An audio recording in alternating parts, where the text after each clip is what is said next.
Hey, Doc, welcome to the Simplified Integration Podcast. This is episode number 11, how to get more high quality patients through effective online funnels. Leonardo da Vinci once said that simplicity is the ultimate sophistication, and I agree. You see, the problem with the way that most consulting groups approach medical integration is anything but simple. In fact, it's the exact opposite. It's expensive, it's complicated, and quite frankly, it's exhausting. Enough is enough. There are far too many amazing integrated clinics that are struggling. Well, I'm on a mission to change that.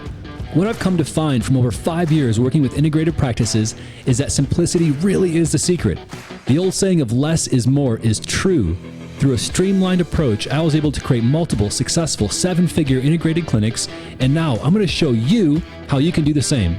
Join me as I share with you the secrets to successful medical integration and practice growth.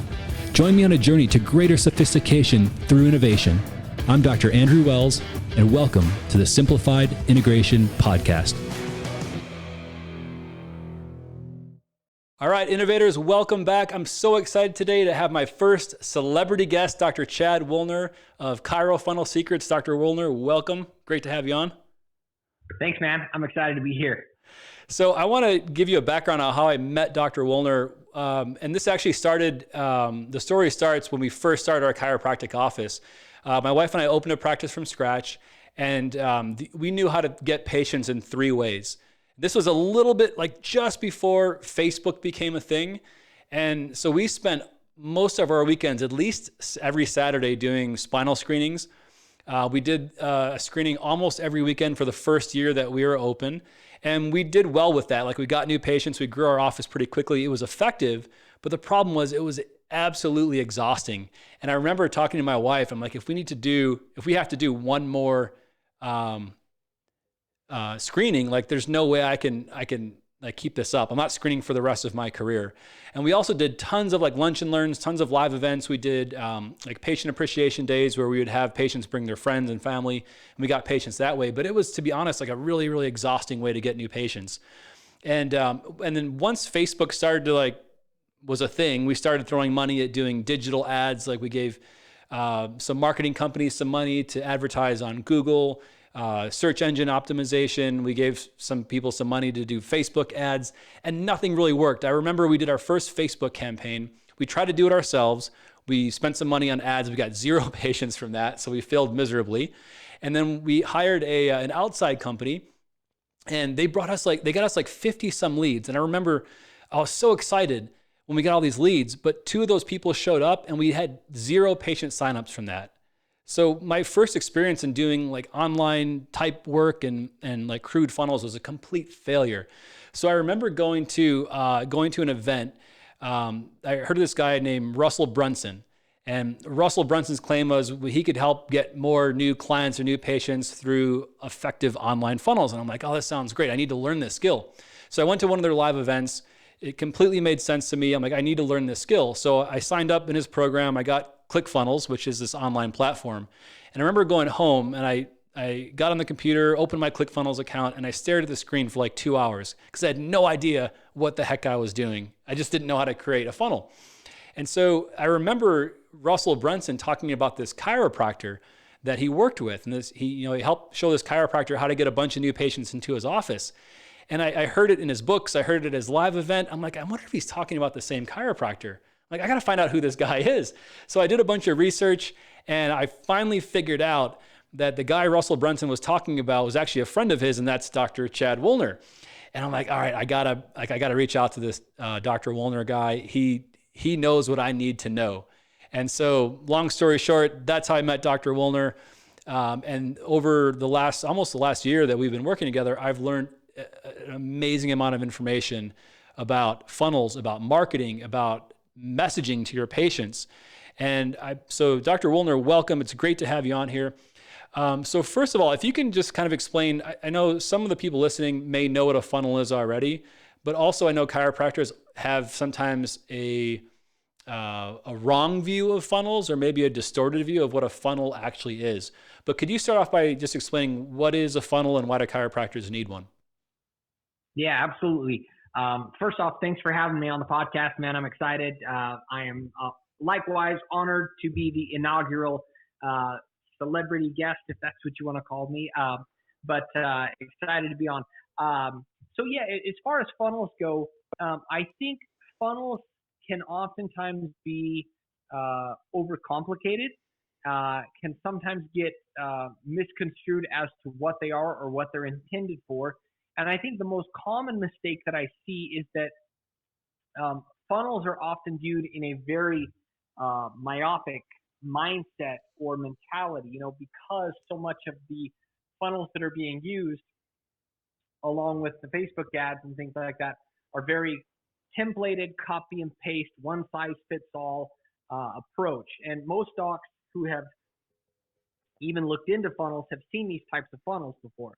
It's they're a deal based funnel. You could either call them the crazy deal funnels, or the voucher funnel, or the special $21 offer, or $27 offer, or whatever you want to call it. But ultimately, it's the same formula, and it's been done to death. And so that's one of the reasons why a lot of docs have such a similar experience to you in your experience there, is because uh, those that type of funnel, while I will argue there is a time and a place for using that type of approach, it's been done to death.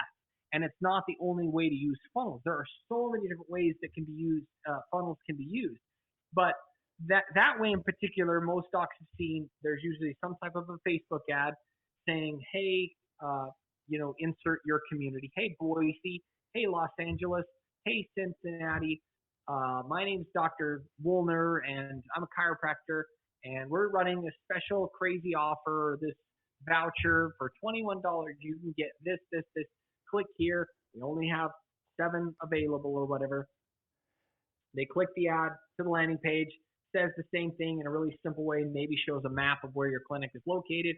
Click the button to claim your voucher, name, email, phone number. They put it in, and then from there, somebody from our team is going to be getting a hold of you, right? Yeah, That's a funnel. I love in the auto industry, it's the example of that is we have the greatest inventory at the lowest prices. Everybody says the exact same thing. I'm like, how can you? Hey, he's got the same thing you have. You have the best prices and also the greatest inventory. It's the same thing in chiropractic. I see that all over the place. Oh, all the time, all the time. And the thing that's funny about these is a lot of times these marketing agencies, they don't care if they're running the same ads for chiropractors that are literally right down the street from each other. And you might find some agencies that do their due diligence and have the ethics to be able to say, okay, yeah, we're gonna separate these guys or whatever, or we're gonna run a different deal or whatever. But you see that a lot, and so unfortunately, what that does is it's a very similar effect for when someone in your community, let's say, has a poor experience with a chiropractor, and yet they want to paint all chiropractic under that same brush, and that's not necessarily fair either. And so understand that if you've had a bad experience using funnels, it's not that funnels don't work, can't work, or won't work. It's that you've probably had a bad experience for a reason. That funnel or that strategy or that approach wasn't effective. And there are so many different ways you can use funnels. And so to explain what a funnel is, the most simple way that I can put it is a funnel is a systemized way to communicate with your audience in a meaningful way to help them take the next logical step closer towards doing business with you. And see, that's one of the things that I think docs need to understand is that there is a buyer spectrum, right? We'll call it A to Z or whatever. A representing a cold audience that has no clue about your solution, no clue at all, no clue who you are, no clue even about the solution, right? It's as cold can get. And then Z is not only do they know about chiropractic and or that they believe that chiropractic may just be the solution for them, but they're also familiar with your clinic, where you're located. They've read your online reviews. They're on the verge of doing business with you. They just need a little bit of a nudge there, right? That would be like X, Y, or Z in terms of that spectrum. And so the thing you have to understand in terms of funnels is a good funnel should be able to help walk people through that spectrum, right? That's what a funnel's job is to help And we do that through communication, through an effective means or method of communication. And the funny thing is you talked about spinal screenings and or in-person kind of events that you do. These are, believe it or not, these are examples of kind of in-person offline funnels. It's a funnel. It's a process of communicating, right? And there's a very simple framework, but yet very effective framework that if docs understood would allow them to get far greater results with their funnels. And I call it ACDC. And we'll unpack that in just a minute, but we're not talking about the rock band ACDC. ACDC is an acronym that stands for attention, context, desire, and call to action. And we'll break down each one of those. But before that, any questions so far about anything that we've talked about or discussed so far? How are we doing? No, doing perfect. And I think what you're about to describe is the fundamental of every good sales process. So I took a sales and marketing class in undergrad, and it was like sales 101. And they didn't call it ACDC, but they also had a 4-step process of taking a customer or a client, or in this case, a patient, through a sales process. And that's exactly what I think you're about to describe. Yeah, and that's the thing. You might have heard other similar things like this. This is just kind of my own version of it, and it's not the only like right way to do it, but you'll see fairly universal principles. It starts with attention, because if you don't have people's attention, you can't take things anywhere. You really can't. And then so once we have attention, context is the vehicle or the means with which we are able to help people establish value. See, value is subjective. It's entirely subjective. It is based on perception. And so my dad said years ago as a kid growing up, and this is something that's just always stuck with me for whatever reason, he said, something is only worth as much as someone is willing to pay for it, right? Right. So I could say this water bottle here is worth $5 million, right? And is it really worth that much? If somebody gave me $5 million for this water bottle, it sure is, Right. right? But the thing is this, is right here, this water bottle alone has no context to you other than it being a water bottle. And so the context you have with this water bottle, a water bottle here, what's the value of this water bottle? Just tell me based off of the context that you know. It's worth $5. Right. And how do you know that? Because right now we could hop onto Amazon.com. I have that exact same one in my house that I paid $5. No, I think it was for free. I think I got a free one of those. Yeah. But I'd pay $5 for it if I needed one. Yeah. Yeah. So, I mean, and that's the thing. But all of a sudden, contextually, let's just say, I don't know, I'm going to use something ridiculous here. Let's say that this water bottle used to belong to Elvis, and it was the water bottle he used right before his last mega concert that he gave, blah, blah, blah, blah, blah, whatever. You know, I mean, I'm being ridiculous here, but you get the point. All of a sudden, the context has changed completely. It's no longer an ordinary water bottle that you can get off of Amazon.com.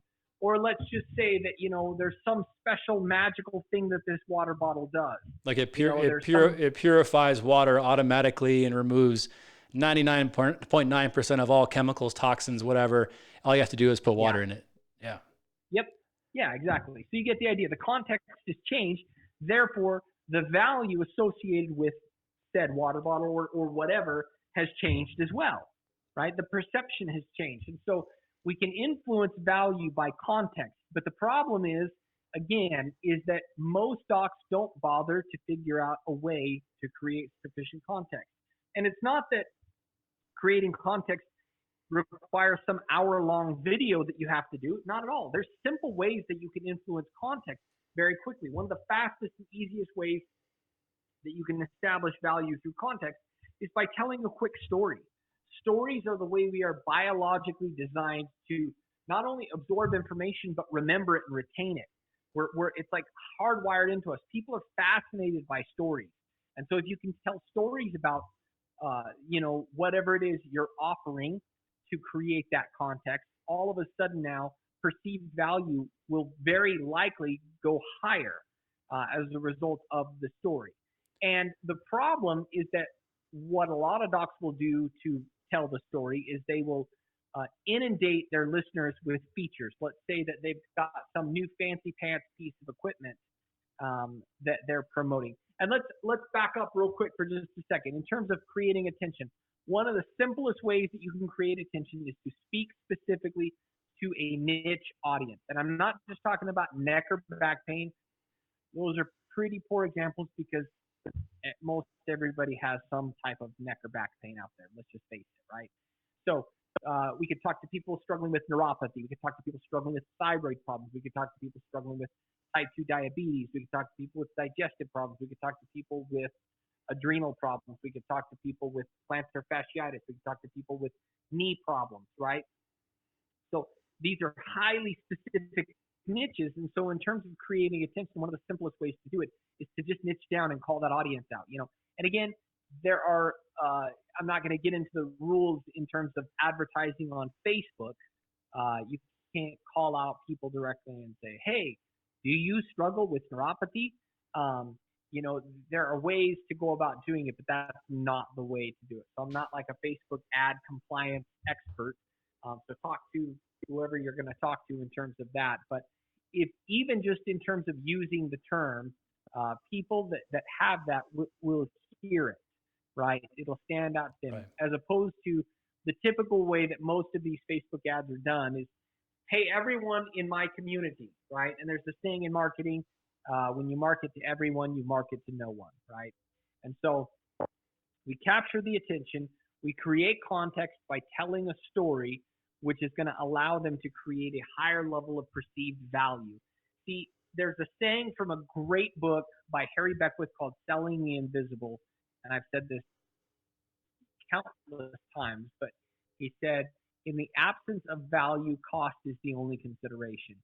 So the problem is what most docs think in terms of creating an offer, they don't really create an offer. What they do is they just provide some sort of a deal or a discount is really what they're doing. And the problem is that it's that classic example. In the absence of value, cost is the only consideration. Whereas what I'm trying to do to help docs is help them understand the kind of art and science of crafting offers the right way. And it all hinges largely upon your ability to establish sufficient context, right? To establish that value. So in terms of, let's say, this water bottle, again, we'll just stick to this as our hypothetical example. If this is what we were selling, you know, and I'm just going to be ridiculous here. I'm just off the top of my head. In my funnel, I would say, hey, for people struggling with attention, people who struggle with neuropathy, there's a breakthrough solution, and it's something as simple as this water bottle in my hand. Now all of a sudden they have, okay, you got my attention. I've got neuropathy. There's a breakthrough solution to it, and it's this simple little thing here. Okay, I'm listening. So years ago, I was hiking in Germany. I don't know, you know. And while we were hiking, I had a friend of mine, and he had this water bottle, and he said, "I don't go anywhere without this water bottle." And I was like, "Why? It just looks like a normal water bottle to me." He said, "Well, a year ago, I had neuropathy, and a friend of mine gave me this water bottle. It's built out of this nanotechnology stuff, these fibers that filter water in such a way that it charges it, and it helps boost circulation in the body, and that's what fixed my neuropathy." I know that's like totally crazy, but just again, suspend reality for a minute. We're just talking, I'm just making this up off the top of my head, and I know it sounds ludicrous, but the point is now all of a sudden we've got a story that creates context about this, and what happens now is that the perceived value of this thing has gone up, if for no other reason that it has created curiosity and intrigue. Like, that's interesting. Wow, I've got neuropathy, and something as simple as a water bottle. And so then now we've established context, and the idea is to elevate desire such that now there's a simple call to action. The call to action would be, hey, if you're dealing with neuropathy, we'd like to give you one of these for free. Just come into our clinic. Let's do an initial evaluation. You cover that. It turns out that we can help you. We have an incredible program that'll help you. But as our free gift to you, we're going to give you our special nanotech neuropathy water bottle, whatever. Yeah. You know what I mean? But the idea is that we go through those steps because what that does, again, is it gives a much better way for people to establish the value of what you're providing them, so that you don't have to resort to the discounts. You don't have to resort to your expertise, Yeah.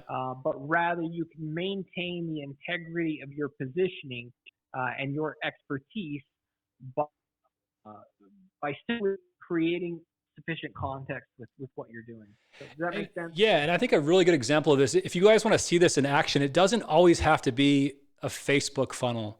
It doesn't have to be necessarily like external advertising. So if you go to Dr. Woolner's website, you'll actually see what a funnel looks like on a passive website, right? So if you go on his website, what is your website? Align Meridian. alignmeridian.com, and go on Yep. Dr. Woolner's website. And what you'll see is a bunch of really well-made videos where the patient is going through their story. And at the end of the story, hey, if Dr. Woolner can help you too, click this button. So it's actually a funnel on his website that's super effective. The message is really clear. You're hearing it from the patient. So it provides context, and you hear their story and you hear all their objections and why they came in, but also you hear the outcome. And so a patient can then put themselves in that shoe, like, oh, wow, I'm just like that person. Maybe he can help me too. Okay, click the button to find out. And then that's the funnel. So your funnel could be on a website. So there's all kinds of different ways that you can plug these strategies in all your different messaging. The same thing is true, by the way, if you're doing a live talk. So even if you're doing a talk in front of 20 people, that talk is essentially a funnel. You're taking them through a story, you're taking them through a sales process with this exact same messaging. The same AC/DC principles apply in every way you communicate to your patients. So, yeah, Dr. Woolner, I think that makes a ton of sense. So if you're a doctor listening and you know that you want to learn how to create effective funnels, or you want to create more funnels for your office, like if you want to make a neuropathy funnel or a chiropractic funnel, a regenerative medicine funnel, what is the easiest way to get started? Because when I first started, all this made sense to me and I knew it intellectually, but I just didn't know how to do it when I actually put pen to paper. So obviously you're the expert in this area. I don't know anyone in our profession who does it better than you do. So what resources do you have to help doctors if they really want to get create amazing funnels? Yeah. I understand how that can sometimes be a little daunting, when you're looking at a blank canvas. And the thing that I would simply say is, Tony Robbins said one of the fastest ways, if you're looking to accelerate or speed up the implementation of things, one of the fastest ways to get things done is through modeling, right? And so I always, I'll shamelessly plug my program, ChiroFunnel Secrets University, because that's precisely what we provide docs with, is a simple and very effective way to model a series of proven funnels that we've done over the years, that we've learned, that we've perfected, that we've proven, and whether you use them directly as is, or you take that and use that as a springboard to create spin-offs or other types of funnels, is totally up to you. But at least what that does is that gives you a really solid foundation. And we go pretty deep in the course in terms of teaching docs the essentials of what they need to know to be good at building funnels, whether that's you or somebody on your team or somebody that you're going to outsource to. It gives you at least, again, that kind of solid primer to learn what you need to learn for being good with funnels. Yeah, I remember, my own experience sitting down in front of my ClickFunnels account, not knowing where to start. And then I got Dr. Woolner's program, and within like 2 hours, I had my first funnel. I had the framework, I had the content. It wasn't polished, but I had my first funnel. And that took me I was like pulling my hair out trying to figure it out. So the nice thing about Dr. Woolner's program is he gives you the tactical stuff, like click this button, click that button, next go here. But also he gives you a lot of inspiration on how to come up with creative funnels of your own that are unique to you and your office and what you offer to your patients. So Dr. Woolner does not pay me for this, but how can they get your program? Go to www.chirofunnelsecrets.com/go. And that'll give you a replay of one of our webinars. You can see exactly how the program works, what's all entailed in it, what's included in it, and that'll give you everything you need to know. Yeah, that's a no-brainer, and it's like ridiculously priced. So it's super affordable. If it gets you one patient, it pays for itself like several times over. So if you're looking for an awesome marketing resource that'll boost your quality patients this year, that is like one of the top things that you can do. So Dr. Woolner, thank you so much for being on. Thank you for your expertise. Every time I talk to you, I learn something new and something great. So I really appreciate you being on. Check out chirofunnelsecrets.com. And Doc, thanks for being on. Hope you have a great day. Dr. Woolner, thank you again for being on. Hey, thanks, my friend. Great being here. Take care. Bye-bye. Hey, innovators. Thanks for listening to the Simplified Integration Podcast. The fact that you're listening tells me that you're like me, someone who loves simplicity. And the truth is, those who embrace simplicity are some of the greatest innovators. So I hope you got a ton of value from what we covered on today's episode. Be sure to subscribe and share with other docs that you feel could benefit from greater sophistication through simplification and innovation. If you've got specific questions that you'd like answered on this podcast, or you've got specific topics that you'd like me to discuss, just shoot me an email at info@integrationsecrets.com. That's info@integrationsecrets.com.